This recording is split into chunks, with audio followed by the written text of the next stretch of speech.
ఇప్పుడు ఇది ఒక తోట. ఏంది ఇది? తోట. ఇంట్లో విత్తనాలు వేసినామా? ఇది సేవకుడు. ఆమెన్. ఈ సేవకుడు ఏం చేసిండు? విత్తనాలు వేసిండు.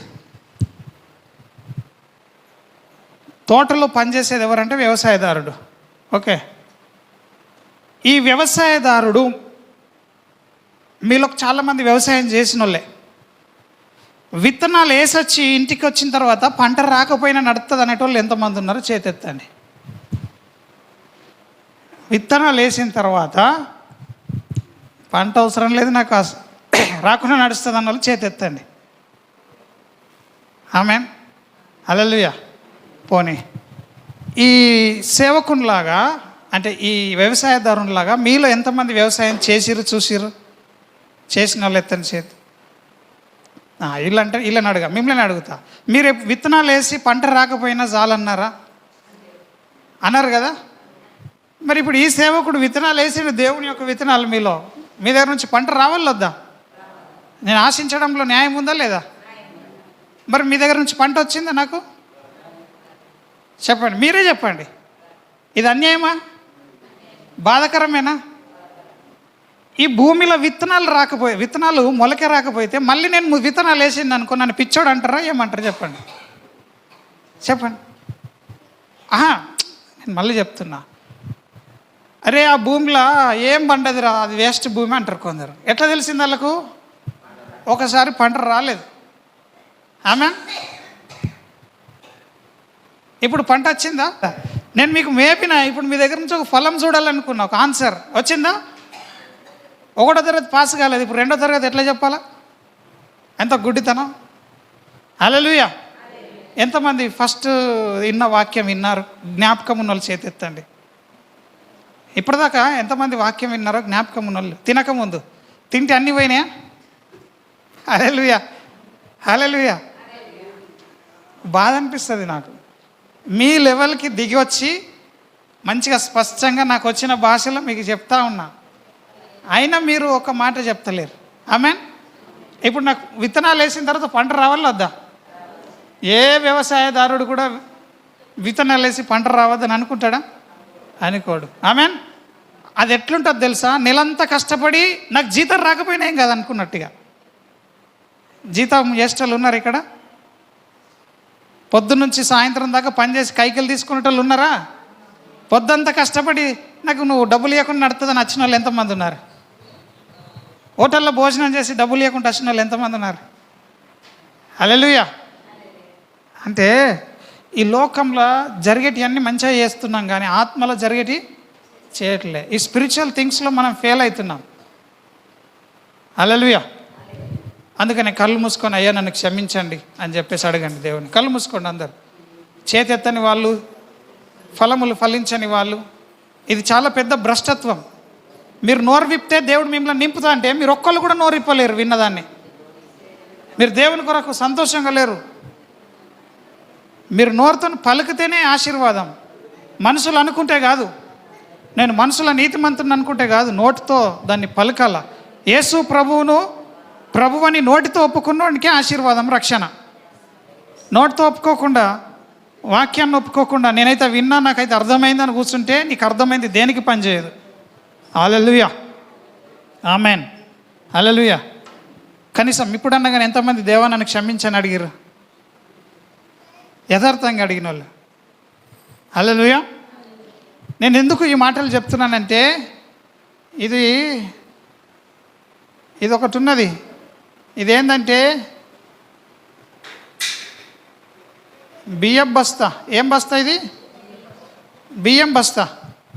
హల్లెలూయా. డెలక్ ఏంటిది? ఇది కర్ణమ్మ ఏంటిది? ఇది నేను అడిగినప్పుడు నాకు ఎప్పుడు పక్కలకు చెప్పకండి, పక్కలకు చెప్పమన్నప్పుడే చెప్పండి. ఇదేంటిది? బియ్యం బస్తా. హల్లెలూయా. శరమ్మ ఇదేంటిది? ఏందది? ఇది అన్నట్టు. ఆమెన్. బైబిల్ అంటే ఏంటిది? ఇది బియ్యం బస్తా. ఆమెన్. రైస్ బ్యాగ్ కదా అని చెప్పేసి ఇవన్నీ వంట తింటామా? చెప్పండి. మన ఇంట్లో రైస్ బ్యాగ్ ఉన్నదని చెప్పేసి మొత్తం తినేస్తామా? ఏమందాం దీన్ని, ఏం రాయని నేను ఈడ స్టోరీ సగంలో ఉన్నాం కాబట్టి. రైస్ బ్యాగ్ అని చెప్పేసి ఆ రైస్ని తినేస్తామా? కొందరు తినేయడానికి ట్రై చేస్తారు. ఏమంటారు? బియ్యంని తినేస్తారు. బియ్యంని తింటే అరుగుతాయా? అరుగాయి. బియ్యంని తీసుకోవాలా? ఓకే, బియ్యంని తీసుకొని ఒక పొయ్యి మీద పెట్టుకోవాలా? పెట్టాలద్దా? ఈ బియ్యం ఇంట్లో ఉడికితేనే ఉడికిన అన్నము ప్లేట్లో తింటాం. ఆమెన్. ఉడికిన అన్నము ప్లేట్లో తింటాం. కర్ణమ్మ కాదు, రత్నమ్మ. ఎట్లా తింటావు అన్నం? వినలేవు. మీకు అర్థమయ్యే సంగతుల్లో నుంచే చెప్తున్నా. బైబుల్ అనేది ఒక బియ్యపు సంచిలాగా, ఇది వాక్యమే ఇదంతా. కానీ అంతా తినలేం, ఇష్టం ఉన్నట్టుగా తినలేం. వాక్యంని పట్టుకొని తిరిగితే మనకు ఒరిగేదేం లేదు. ఆమేన్, హల్లెలూయా. దీంట్లోంచి ఏం చేస్తామంటే కొన్ని తీసుకుంటాం. కొన్ని తీసుకొని ఏం చేస్తాం? ఉడికిస్తాం. హల్లెలూయా. ఈ ఉడికించే అగ్ని ఎవరు? పరిశుద్ధాత్ముడు. ఆమేన్. చెప్పండి, అందరు చెప్పండి. ఈ హోలీ స్పిరిట్. ఓకే, అగ్ని ఎవరు ఇక్కడ? పొద్దున మీరు మంట పెట్టి బియ్యం ఉడికించారు కదా, ఆ మంట ఎవరు? పరిశుద్ధాత్ముడు. ఆమేన్. ఉడికింది తీసుకొచ్చి ప్లేట్లో పెట్టి వడ్డించేది ఎవరు? అబ్బా, అంత ఎత్తుకోకండి. యేసు ప్రభు. ఆమేన్. యేసు ప్రభు వడ్డిస్తాడు. ఎవరు వడ్డిస్తారు? పాస్టర్ కాదు. హల్లెలూయా. ఎవరు వడ్డిస్తారు? పాస్టర్ అన్న వాళ్ళందరికీ నేను సప్పర్లు కొడుతున్నాను. దేవుడు మిమ్మల్ని దీవించును గాక. వాస్తవమే, పాస్టర్ యేసుక్రీస్తు లాగానే ఉండాలి. పాస్టర్ని చూస్తే యేసు ప్రభు కనిపించకపోతే పాస్టర్ ఫెయిల్. అర్థమవుతుందా? పాస్టర్ని చూస్తే ఎవరు కనిపించాలా? జోనా, యేసు క్రీస్తు. హల్లెలూయా. వడ్డించేది ఎవరు? చెప్పండి, వడ్డించేది ఎవరు? ప్లేట్లో తీసుకొచ్చి తినమ్మా తినయ్యా అని పెట్టేది ఎవరు? యేసు ప్రభు. ఆమేన్. ఉడికించేది ఎవరు? పరిశుద్ధాత్ముడు. హల్లెలూయా. బియ్యం ఎవరు? దేవుడు. హల్లెలూయా. ఆమేన్. అర్థమవుతుందా? దేవుడు మనకు డైరెక్ట్గా అర్థం కాడు. దేవుడు మనకు, ఈ వాక్యం కూడా డైరెక్ట్గా మనకు అర్థం కాదు. ఇది అర్థం కావాలంటే పరిశుద్ధాత్మ సహాయం మనకు కావాల. పరిశుద్ధాత్ముడు లేకుండా ఏది కూడా మనకు అరగదు. ఆమేన్. ఏది కూడా అరగదు. బియ్యమే కదా అని చెప్పేసి డైరెక్ట్ తినేస్తామా? కొందరు ఏం చేస్తారంటే ఇట్లా తీస్తారు, ఇట్లా కళ్ళు మూసుకొని ఇట్లా తీసి వాక్యం వెళ్ళగానే అది చదివేస్తారు. అది చదివి దేవుడు నాతో ఇది మాట్లాడినంటాడు. అక్కడ ఏముంటుందంటే అతడు పొందిన దెబ్బల చేత నీకు స్వస్థత కలిగిందని ఉంటుంది. వీడు సీరియస్ ఉంటాడు. దేవుడు మాట్లాడిండు నాతో అంటాడు, ఆయన పొందిన దెబ్బల చేత నేను స్వస్థత పొందిన అంటాడు. ఆమేన్. హల్లెలూయా. అతడు పొందిన దెబ్బల చేత. బైబిల్ ఏమున్నదంటే వినండి, అన్నీ మర్చిపోండి. మిమ్మల్ని ఏ సమస్య కంట్రోల్ చేయడానికి వీల్లేదు ఇప్పుడు. ఆమేన్. సాస్ని చూస్తలేవు నీవు. సురేష్ది పెద్ద తప్పు. ఇక్కడ వినండి డెలక్క, నేను చెప్పినాను. అతడు పొందిన దెబ్బల చేత స్వస్థత పొందిన అట్లనే చచ్చిపోతాడు వీడు. ఎందుకు? అది ఉడకని రైస్, ఇంకెక్కడ రోగం వస్తుంది. ఈ వాక్యము ఉడకడం అనే సంగతిని, ఉడికించడం అనే సంగతిని ఏమంటున్నామంటే రెవల్యూషన్ అంటున్నాం. ఆమేన్. ఏమంటున్నాం? ప్రత్యక్షత. ఆమేన్. వాక్య ప్రత్యక్షత. వాక్యం ఉంటే సరిపోదు, వాక్య ప్రత్యక్షత కావాలి మనకి. హల్లెలూయా. బియ్యం బస్తా ఉంటే సరిపోదు, ఇది మనకు పనికి రాదు. ఏం కావాలి మనకు? ఉడికిన అన్నమే మనకి ఆరోగ్యము. ఎంతమంది చెప్తారు ఇవి? హల్లెలూయా. ఎంతమందికి అర్థమవుతుంది? ఇది కూడా చిన్న పిల్లలదే. ఆమేన్. చిన్న పిల్లలదే ఇది కూడా. బైబిల్ ఉంది కదా అంటే అంత వాక్యం అంత వింటామా? ఈరోజు బియ్యం ఉంది కదా అని చెప్పేసి అన్నీ పెట్టుకుంటామా? కొన్ని రైస్ తీసుకుంటాం. ఆమేన్. సో ఈ విధంగా ఈ ఉడకడం ఎక్కడ ఉడుకుతున్నది? ఈ శరీరంలో, ఈ కడుపులో. ఆమేన్. నాలో దేవుని పరిశుద్ధాత్మ అగ్ని ఈ మాటలు చదివినప్పుడు ఏం చేస్తున్నది? ఆ మాటల్ని ఉడికిస్తున్నది. ఉడికిన అన్నము నా ద్వారా దేవుడు ఏం చేస్తున్నాడు? యేసు ప్రభు మీకు వడ్డిస్తున్నాడు. హల్లెలూయా. అందుకే కీర్తనలు 12:6 ఏమంటున్నాడు? యెహోవా మాటలు చెప్పండి, కంప్లీట్ చేయండి. అంటే ఎవ్వడు నేర్చుకోలేడు ఇన్ని సంవత్సరాల నుంచి. యెహోవా మాటలు పవిత్రములు, అవి మట్టి మూసలో 7 సార్లు కరి ఊదినంత వెండి అంత పవిత్రములైనవి. ఎవరికి రాదు ఇప్పటికి కూడా. ఆమేన్. హల్లెలూయా. ఇప్పుడు ఇక్కడ చూడండి, దేవుని మాటలు. ఇది మనం స్టాప్ చేసుకుందాం ఇక్కడికి. దేవుని మాటలు, దేవుని మాటలు, యెహోవా మాటలు పవిత్రమైనవి. ఇక్కడ వర్డ్, గాడ్స్ వర్డ్. ఆమేన్. ఈ గాడ్స్ వర్డ్, దేవుని వాక్యము ఏమట? వెండి కంటే పవిత్రమైనది. హల్లెలూయా. ఇది ఎక్కడి నుంచి వస్తుంది? చదవండి మొదటి వచనం, అదే 6వ వచనం. అవి దావీదు దేవుని మాటలు. బైబిల్ ఎంతమందికి ఉన్నాయి? మీ బైబిల్లో చూసుకోండి, ప్రతి అక్షరం వినండి. అవి అంటే ఏంటి? ఈ దేవుని మాట. ఆమేన్. ఈ దేవుని మాట. అవి హల్లెలూయా. ఇదేంటిది చూడండి, కనిపిస్తుందా మీకు? ఇదేంటిది చెప్పండి.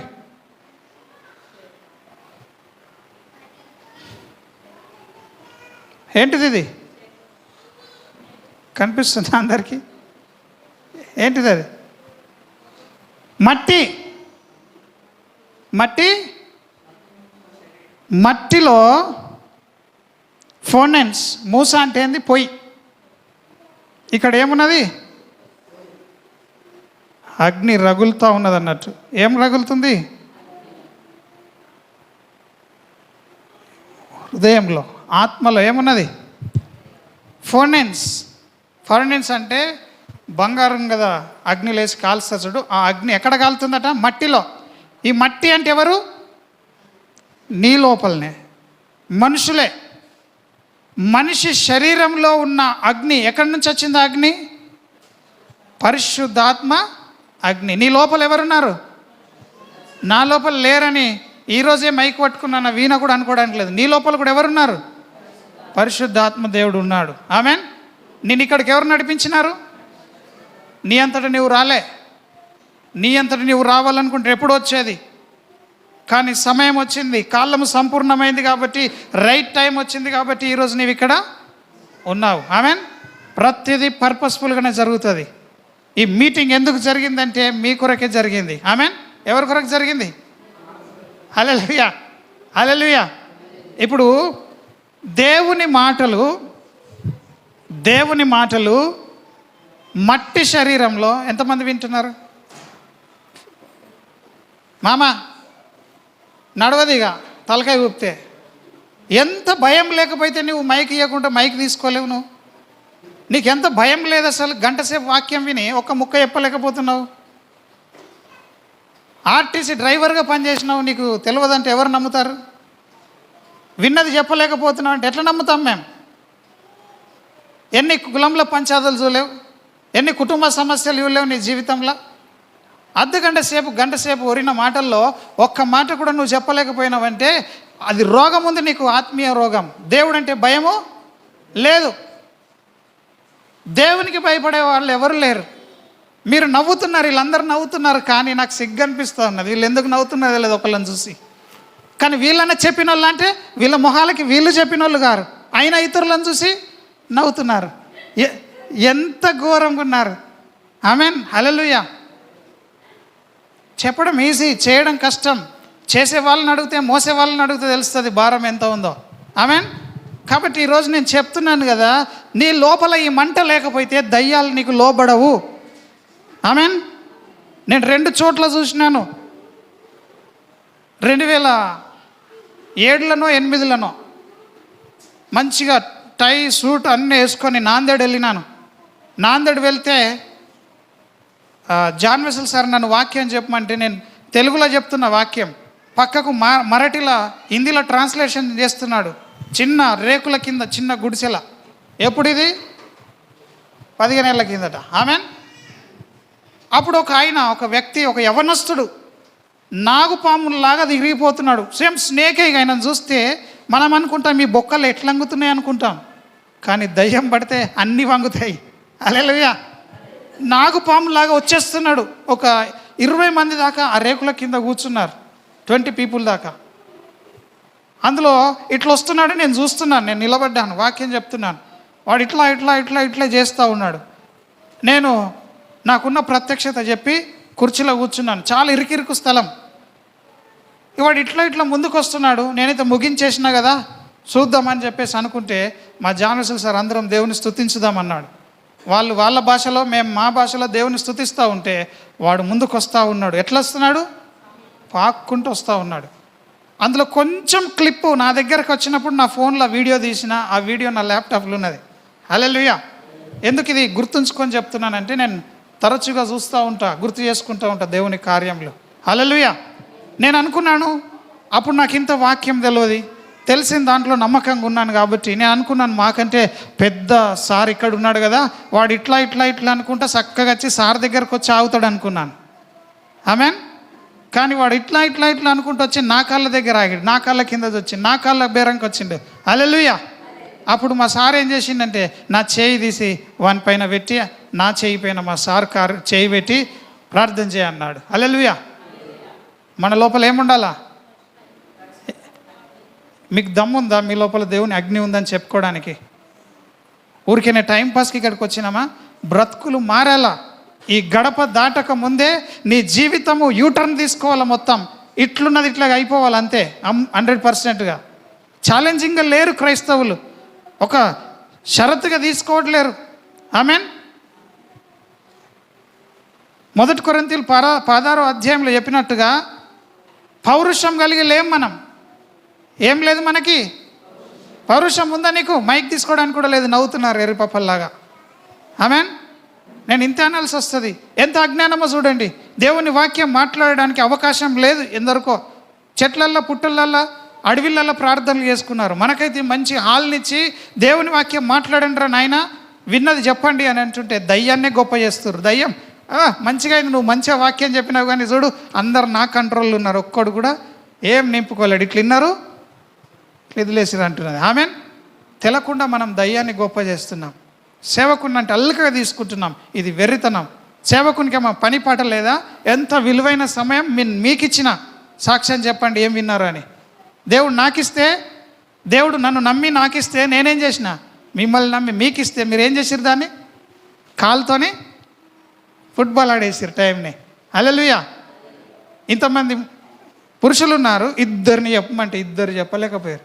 ఇంతమంది స్త్రీలు ఉన్నారు, 2 చెప్పమంటే 2 చెప్పుకోలేకపోయారు. దేవుడు వచ్చినప్పుడు దీపం వెలగకపోతే ఏందమ్మా చెప్తా అనుకున్నంటే, దేవుడు వచ్చినప్పుడు దీపం వెలగకపోతే డోర్ తీసిర్రా? చేతెత్తమన్నాను, 2 ఎత్తలే. హల్లెలూయా. నేను మరలా చెప్తున్నాను, దావీదుకి చెప్పిన మాటనే. కళ్ళు మూసుకొని నువ్వు నిద్రపోకపోతే దేవుడు నేను దీవిస్తాడని చెప్పిన. నువ్వు నిజంగా చెప్పాలనుకుంటే దేవుడు నేను దీవిస్తాడని చెప్తున్నాను. హల్లెలూయా. దేవుడు చాలా మంచోడు. ఆమెన్. ఇప్పుడు మనం ఏం వింటున్నాం? నీ లోపల దేవుడు లేకపోతే, దేవుడు అంటేనే అగ్ని. ఆమెన్. పక్కలకు చెప్పండి, పరిశుద్ధాత్మ దేవుడు. చెప్తలేరు మీరు. నీలో లేకపోతే నీ నోటి నుండి వాక్యం రాదు. ఆమెన్. ఒకవేళ వాక్యం వచ్చినా బియ్యమే వస్తాయి. హల్లెలూయా. వాక్యం వచ్చినా ఏమొస్తుంది? బియ్యం ఎవడన్నా తింటే వాడికి ఆరోగ్యం వస్తుందా? నీ మాటలు ఎవడన్నా తింటే వాడికన్నా ఆరోగ్యం వస్తుందా? ఇక్కడ ఆత్మ లేకుండా వాడు మాట్లాడే మాటలు ఎవరిని బ్రతికించవు. ఆమేన్, హల్లెలూయా. ఉందా? మీరు బైబిల్లో చూసుకున్నారు. ఇప్పుడు మట్టి మూసలో 7 మార్లు కరిగి ఊదినంత వెండి అంత పవిత్రమైనవి వస్తున్నాయి. హల్లెలూయా. దేవుని భయం ఉంటే మనకేందో ఒకసారి చూద్దాం. ఆమేన్, హల్లెలూయా. ఉన్నారా ఇక్కడనే? నేర్చుకుంటారా? ఇంటికి వెళ్ళిపోతారా? నేర్చుకుంటాను వాళ్ళు ఒకసారి చేతెత్తండి.